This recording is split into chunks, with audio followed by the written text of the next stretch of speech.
Eden gardens వేదికగా ఇంగ్లాండ్తో జరిగిన first టీ20లో India 7 వికెట్ల తేడాతో గ్రాండ్ విక్టరీ కొట్టి 5 మ్యాచ్ల టీ20 సిరీస్లో 1-0తో లీడ్లోకి వెళ్ళింది.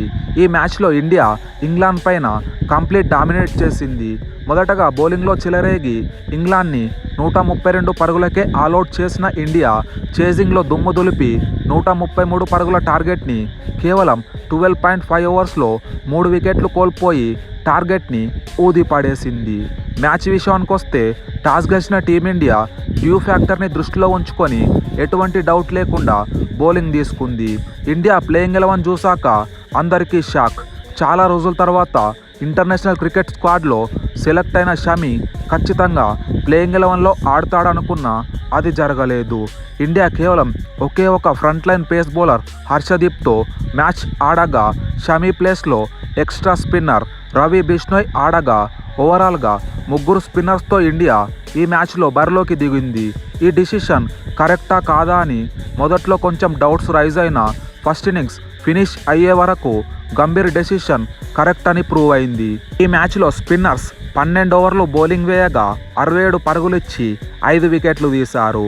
గంభీర్కి ఐపీఎల్లో కోల్కతాలో ప్లేయర్గా కోచ్గా చేసిన అనుభవం చాలా ఉంది కావున పర్ఫెక్ట్ ప్లాన్తో బరిలోకి దిగి వెల్ ఎగ్జిక్యూట్ చేశాడు. ఇక బ్యాటింగ్కు వచ్చిన ఇంగ్లాండ్కి ఆరంభంలోనే షాక్ తగిలింది. ఇన్నింగ్స్ 3వ బాల్కే సాల్ట్ హర్షదీప్ బౌలింగ్లో డకౌట్గా వెనుదిరిగాడు. షమి లేకపోవడంతో మరో ఎండ్లో బౌలింగ్ వేసిన హార్దిక్ ఎక్స్పెన్సివ్గా ప్రూవ్ అయ్యాడు. మొదటి ఓవర్లో 9 పరుగులు ఇవ్వగా సెకండ్ ఓవర్లో ఏకంగా 18 పరుగులు ఇచ్చాడు. హర్షదీప్ సింగ్ తన సెకండ్ ఓవర్లో బెన్ డకెట్ని అవుట్ చేయగా ఓవరాల్గా టీ20లో 97 వికెట్లతో మోస్ట్ టీ20 వికెట్స్ తీసిన ఇండియన్ ప్లేయర్గా నిలిచాడు. అంతకుముందు చాహల్ పేరు మీద ఉన్న 96 వికెట్లని క్రాస్ చేయడానికి హర్షదీప్ జస్ట్ 61 మ్యాచ్లు తీసుకోగా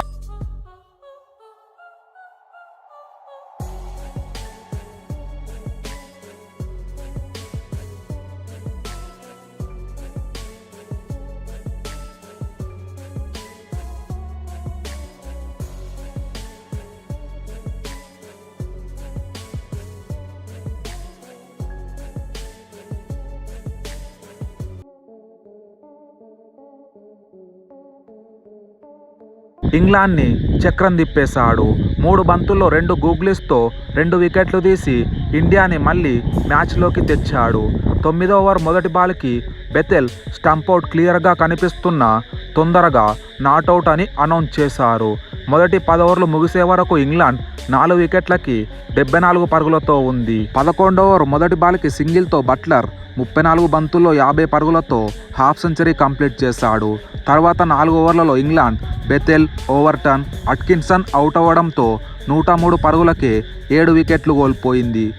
ఇంగ్లాండ్ ఇన్నింగ్స్లో ఒంటరి పోరాటం చేసిన స్కిప్పర్ జాస్ బట్లర్ 44 బంతుల్లో 68 పరుగులు కొట్టి వరుణ్ బౌలింగ్లో నితీష్ కుమార్ బ్రిలియంట్ క్యాచ్కి అవుట్ అయ్యాడు.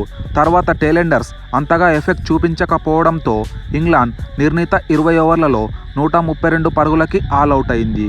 ఈడెన్ గార్డెన్స్ లాంటి బ్యాటింగ్ పిచ్ పైన స్ట్రాంగ్ టీం ఇంగ్లాండ్ కనీసం 200 కొడుతుందని అనుకున్నాం.